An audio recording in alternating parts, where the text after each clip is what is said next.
Hi, it's me again with Corel Tips and Tricks Part 2. If you watch Part 1, we have this blue sticker that's on the chip bag, and I can't really get rid of it. I tried, and then I started thinking about there's another way to do it. So let's take a copy of both these, and let's move the label out of the way for this one. And I'm going to take a rectangle tool, and I was pretty impressed how good this worked. And I am going to go and intersect it. And that's going to intersect that new part. Now, let me move this out of the way for a second. Let's take the label off this bag. Well, that's one thing nice about the intersect tool. You can use that bag. Now we need to go to Object, Order, Front of Page, and see it's a carbon copy of that.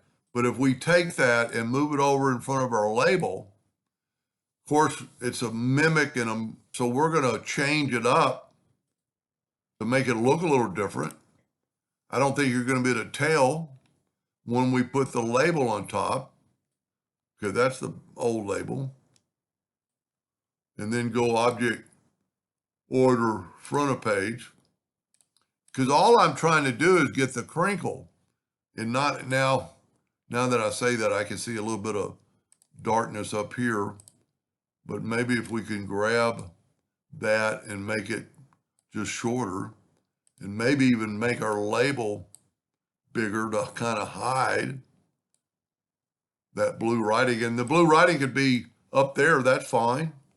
Now I can see a little bit of just coloration, but it's a silver bag and it's got crinkles in it.